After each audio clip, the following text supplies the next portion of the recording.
Hey everybody, welcome to my channel. I'm so glad you're here today for this video. I first want to start off by introducing myself. My name is Gebely. I am an artist and a creativity mentor coach here in the Asheville area. I have a cute little A-frame studio nestled in the mountains of Western North Carolina, and it's just my happy little place. And I am so glad to be here with you today to share a new video.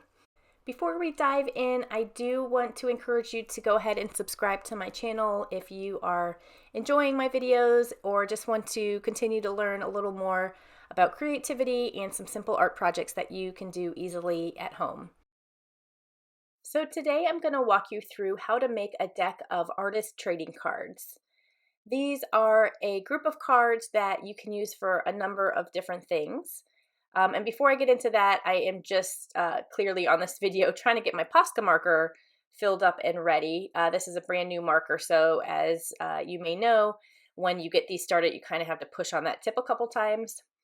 And that's what I'm doing, in case you were wondering. And I already went ahead and taped down my paper as well. So artist trading cards, like I said, can be used for a number of different things. If you ever have seen mantra cards or like inspirational art cards, this is similar to those. You can really do whatever you would like with them, but what I've seen most is that people will put quotes on them, words, little collage pieces, anything that can provide a little bit of inspiration. These work really well for. And you'll see at the end, these also make like a great gift for people. You can put a magnet on the back of one and keep it on your refrigerator as like a little piece of artwork. Or you could just keep them, personal to you and have them beside your desk. And, when you're feeling stuck, pull one out and read what you had written on it. And hopefully it can give you a little bit of inspiration. So they're just fun, low-key cards to create. And yeah, I'm excited to dive in with you. So as you can see, I am just doing what I love to do and just making marks on paper, just doodling a little bit here with some markers. This is a 11 by 15 inch piece of watercolor paper, so it's a little thicker. It can hold a little bit of weight. You'll see coming up here that I will flip this over and use some watercolor on the other side. So it's good to have paper that can handle a little bit of moisture without wrinkling or warping too much. So I am just going about and doodling with a bunch of different colors. This larger piece of paper will end up getting cut up to make the cards. So the composition that you see here isn't necessarily, the final thing because we're going to cut it up.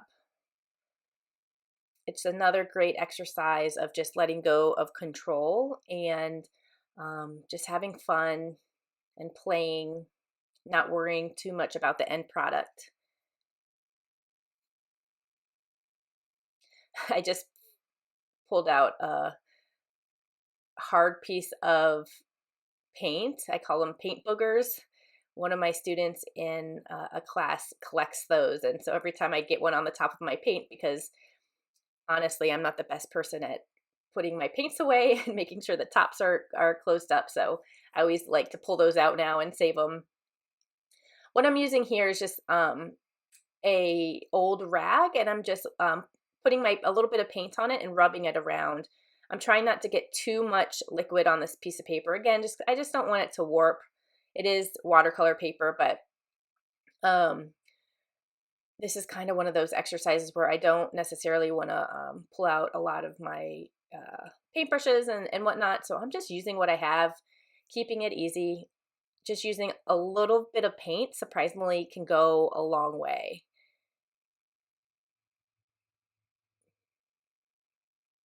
And it's okay to leave some white space. More and more, I like to encourage you all to leave a little open space. It doesn't all have to be completely covered and saturated. And also by using that towel to rub on the paint, it dries almost instantly. So you don't really have to wait too long before applying another layer.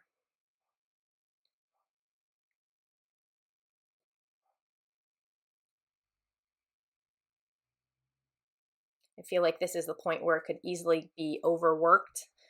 And again, I'm just gonna do my best to make it feel good, but not overwork it too much. As usual, I will link all the materials that I'm using in this video.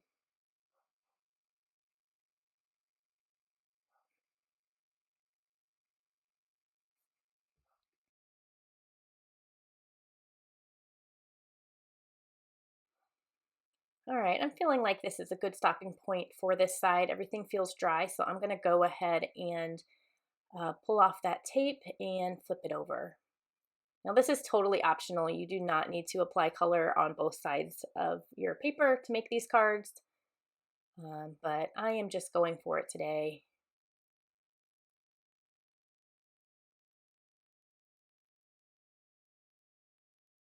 Since this is the side I will likely add my words or my quotes to, I am going to use something lighter, and in this case it's going to be just some watercolors just to create a little bit of color without it being too, dark and vibrant, and nothing against that.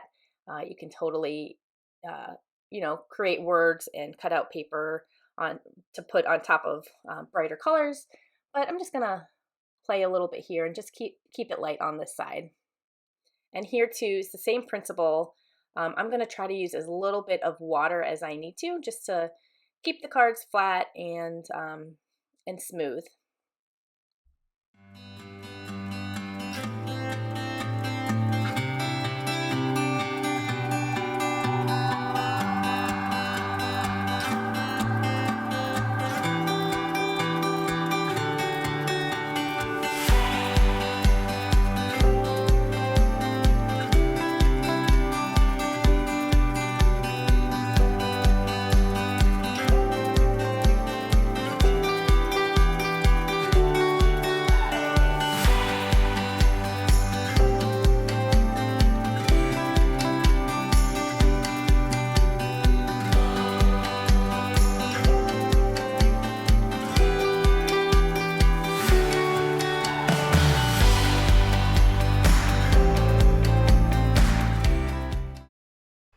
All right, so I couldn't resist adding a little bit of paint drips with my watercolors.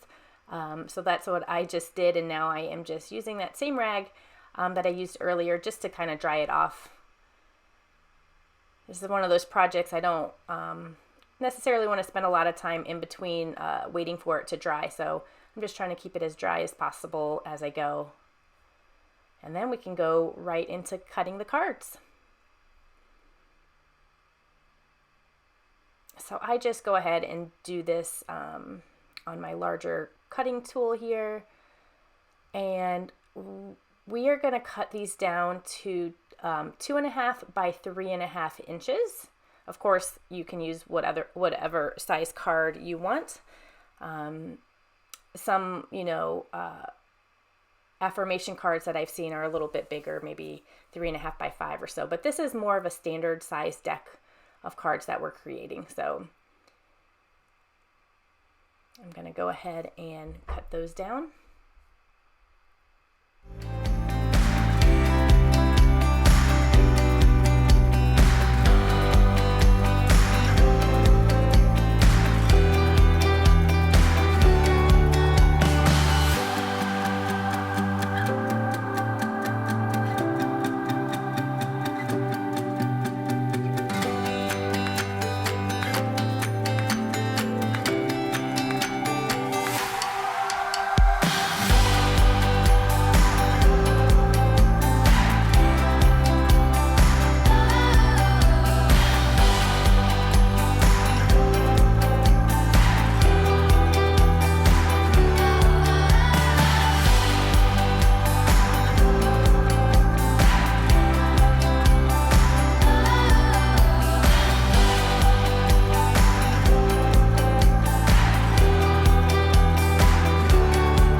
All right, so I am just going to finish cutting my cards.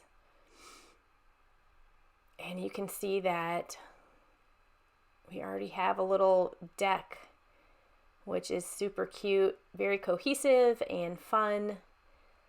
And this is when projects really get exciting, when you can start seeing them almost complete. So I ended up with 16 cards, depending how you cut your paper and what size paper you use, of course. You may end up with a little bit more or less, but the way I cut it down, I have 16 cards.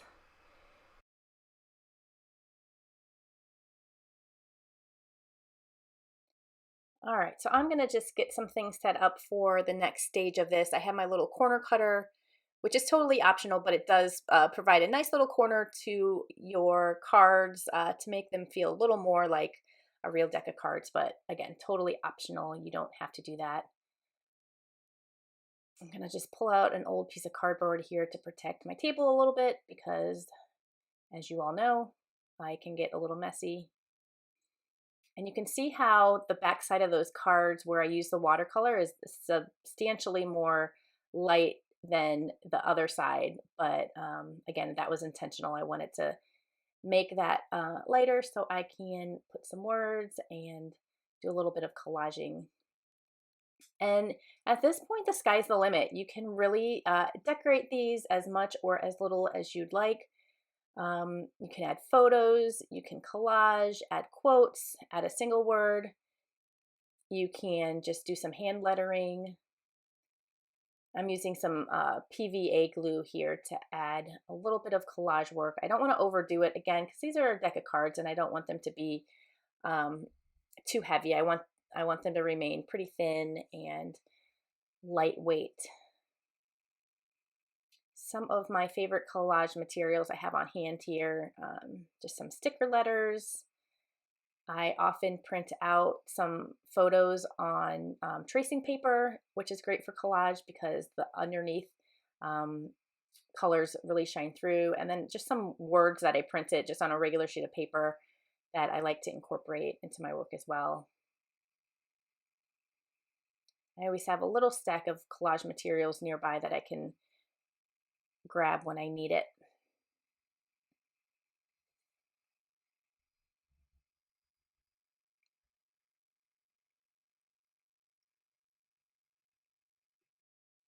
And for me, it wouldn't be collage work if I didn't have my little bundle of pens and pencils, so bringing them over to the table as well. And then I'm just gonna get started. Again, right now I am just cutting some botanical photos that I printed just on tracing paper with my printer. And once you add the glue underneath to adhere it, you'll be surprised how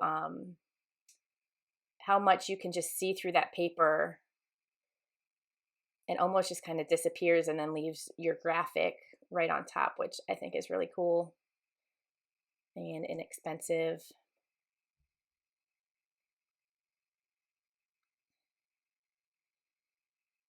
Just gonna smooth that out a little bit.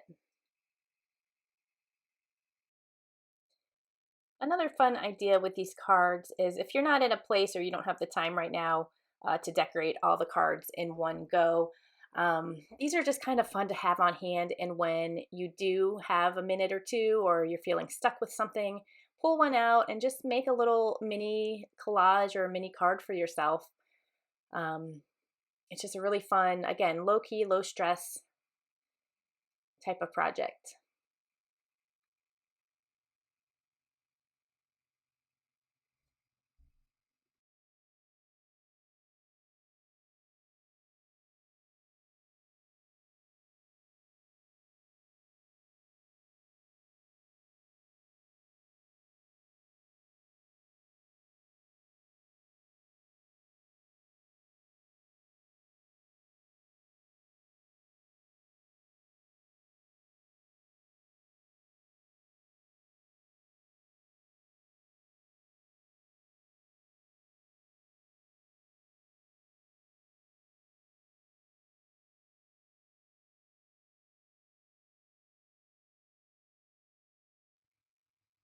Something I do a lot in my pieces, and this is just like a little technique here, is if you want a piece to look a little more worn or even like antique looking, just dab a little bit of white paint like you see that I'm doing here, either with a towel or with a brush, and just paint a real thin layer on top of things, and you'll be surprised that it adds a little different element and feel to your piece.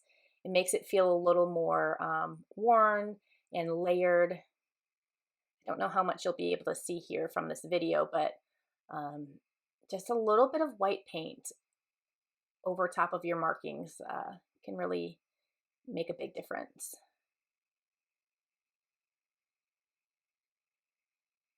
And it doesn't have to be white paint. It could be, any color really, but the white is nice because it carries a little bit of translucency to it, so you can kind of see what's poking out underneath.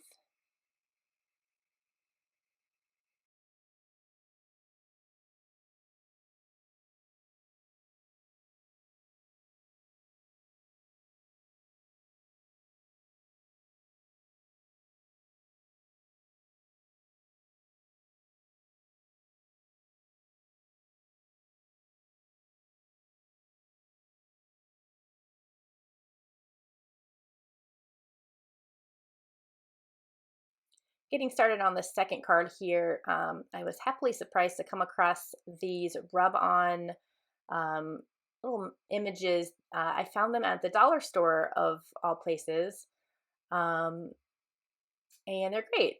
They're just, simple, just rub-on, just like rub-on letters, but these are little images. And I actually found this white tool that I'm using to smooth things out. I found that at the dollar store as well. And it's one of my favorite tools now. I use it quite a bit.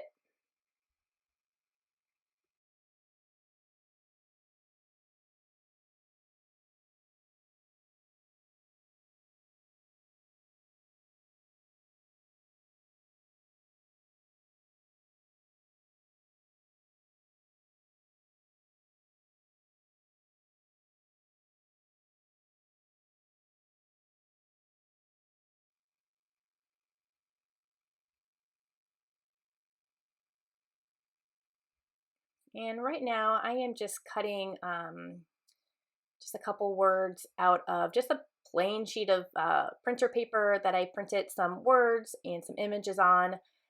This is great to have on hand. I bring these to my classes as well, just to be able to collage with them. And again, inexpensive, easy to make, and you can kind of make them custom too because you're creating your own words. So whether it's just, a short little sentence or more of a paragraph, you can just print them with your regular paper and then incorporate them easily into your artwork.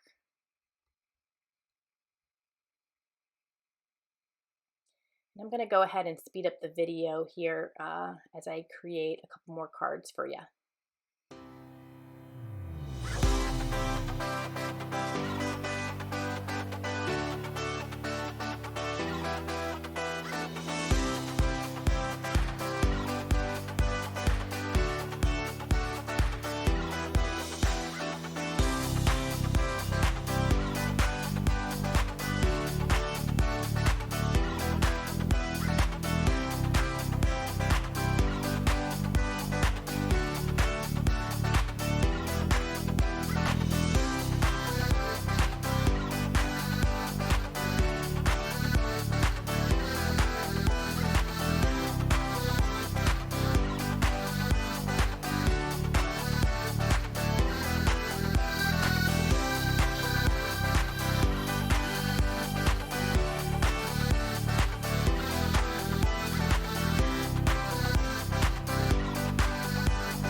right, you guys, and now you can see how quickly you can start creating a deck of cards, and seeing them all together is always just so fun. So of course, you can continue to decorate them all, or like I said earlier, just do one or two as you can and as it feels good.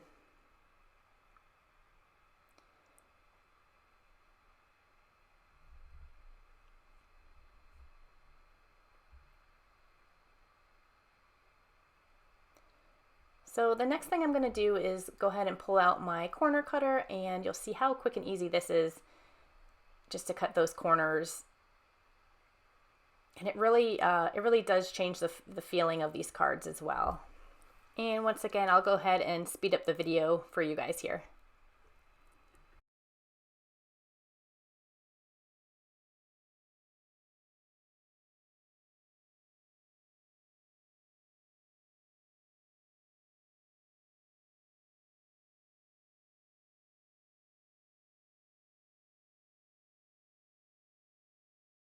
All right, and it's that easy, guys. We already have a little deck of cards all ready to go. Super fun. This would be a great project to do with kids or a group of girlfriends. And before I sign off with this video, I'll show you a couple ways you can put these cards together, either for a gift or just to keep them around your studio space or around your home.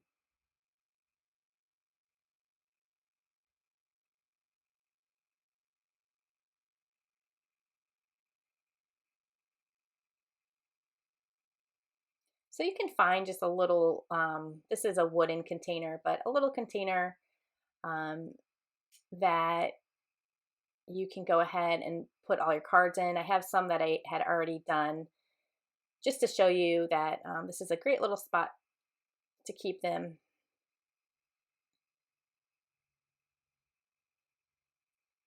Go ahead and bring everything that I have here to show you how this can look.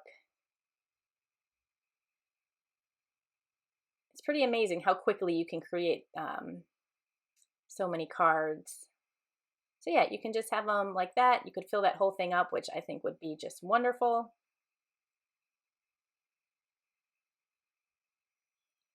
And then another thing you can do, which again, if you've seen some of my videos, you know that I love this twine, this black and white twine. You can just easily just tie a little knot or a bow around the cards. Around Christmas time, this would be such a great little gift for someone, a little handmade gift that you created from your studio.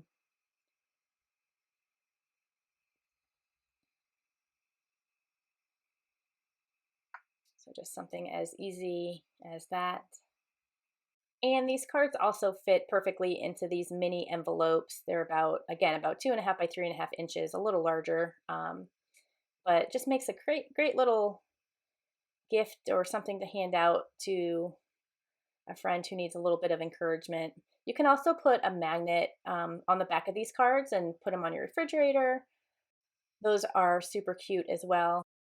And there you have it, your very own deck of artist trading cards. I hope you guys enjoyed and have a wonderful day, and we'll talk soon. Cheers!